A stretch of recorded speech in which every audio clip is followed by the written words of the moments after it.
আমরা যাত্রীর কাছে একজন ডাকাত নামে আমরা পরিচিত। বলে সিএনজি ড্রাইভাররা পকেট কাটে। কেন পকেট কাটে? 900 টাকার জমা 1200 টাকা দিতে হয়। এটা নিয়ে কারো কোনো মাথা ব্যথা নাই। ট্যাকারিং এর নামে পুলিশের চাঁদাবাজি, এটা তো হয়রানি আছে। মিটার নামে একটা কলার কাটা আমাদের মাধ্যমে আটকে রাখছে। এই যাবৎ তিনবার গ্যাসের দাম বৃদ্ধি হয়েছে, কিন্তু মিটার রিডিং কিন্তু একবারও কিন্তু বৃদ্ধি হয় নাই।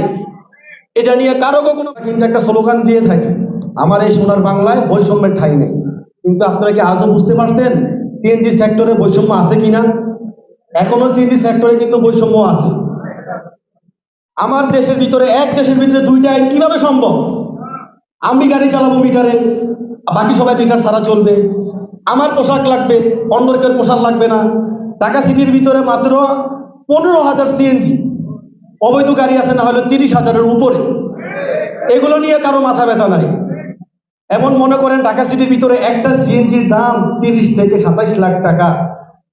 আজ পর্যন্ত কোনো মিডিয়া, কোনো শ্রমিক, কোনো নেতারা, কারোদের এটা নিয়ে কোনো মাথা ব্যথা নাই। আমরা যাত্রীর কাছে একজন ডাকাত নামে আমরা পরিচিত। বলে সিএনজি ড্রাইভাররা পকেট কাটে। কেন পকেট কাটে? 900 টাকার জমা 1200 টাকা দিতে হয়।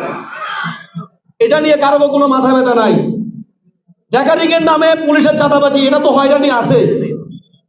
মিটার নামে একটা কলার কাটা আমাদের মাধ্যমে আটকে রাখছে।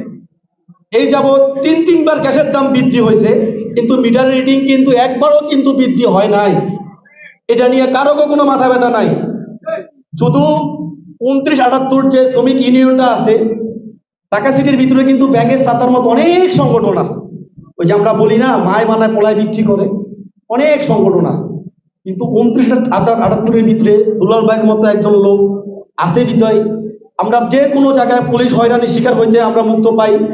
বিভিন্ন জায়গায় আমাদের শ্রমিকরা যেখানে অন্যায় অত্যাচার নির্যাতন হয়, আমরা কিন্তু স্বাবলম্বী হই। আপনারা জানেন 5ই আগস্টে একটা গণঅভ্যুত্থান হয়, বেশিরভাগ দূর হয়, বাংলাদেশে স্বাধীনভাবে আবার স্বাধীন হয়।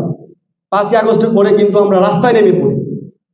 পুরা ঢাকা সিটির ভিতরে হাতে গোনা 4টা সংগঠন আছে সিএনজি, 4টার ভিতরে কেউ কিন্তু শ্রমিকের দাবি আদায়ের লক্ষ্যে মাঠে নামে নাই। ঢাকা সিটির ভিতরে যদি নাইমা থাকে একমাত্র 29-78 900 টাকা জমা বাস্তবায়নের লক্ষ্যে রাজপথে লড়াই করছে। কিন্তু 5ই আগস্টের পরে কিন্তু আমরা 900 টাকা জমা বাস্তবায়ন করছি না সবাই? 900 টাকা জমা বাস্তবায়ন করার পক্ষে কিছু কিছু শ্রমিক সংগঠন আছে, তারা শ্রমিক সংগঠনের নামে চাঁদাবাজি করে। 45-86 জুলাই অনুষ্ঠানে চাঁদাবাজির দায় এনটিভি সাংবাদিক ওনার লোক নেতারা জেলে ভরে দিছে। আজ পর্যন্ত কেউ করতে বলবেন 29-78 কোনো চাঁদাবাজি করছে? কিন্তু তারপরে অনেকে বলে 29-78 অস্তিত্ব রাখবে না। এখন দেখি ওনাদের অস্তিত্ব নাই।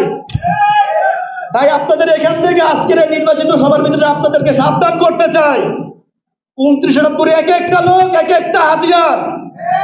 29-78 লোকের কর্মকর্মীর উপরে আঙ্গুল নাচে কথা বলবেন না, কোন ষড়যন্ত্র চক্রান্ত করতে চেষ্টা করবেন না, মালিকের সাথে দালালি করবেন না। কারণ আমরা দালালি আমরা করি না, আমরা দালালি প্রশ্রয় দেই না।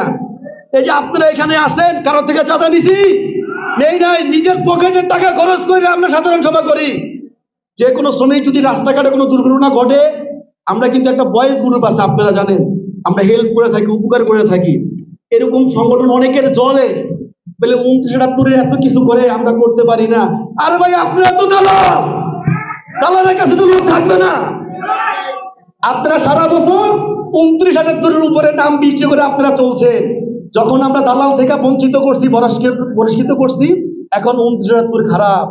তাই আপনাদেরকে একটা কথা বলতে চাই, মেহনতি মানুষের ঐক্যের মুক্তিপথ আপনারা এখানে যারা আছেন। আর 29-78 কিন্তু আগের মতো কিন্তু এখন আর নাই। ওই যে বড় বড় সিনিয়র নেতা কর্মীরা বলে গেছে, আজকে আমাদের সাধারণ সভা, আগামীতে আমাদের আরো কার্যক্রম আছে, সামনে আমাদের নির্বাচন আছে। তাই আপনারা এখানে যারা যারা আছেন সবাই দৃষ্টি আকর্ষণ করে বলতে চাই, আপনারা সবাই একাত্মবোধ থাকবেন। কারণ 71 কোনো বিকল্প নাই।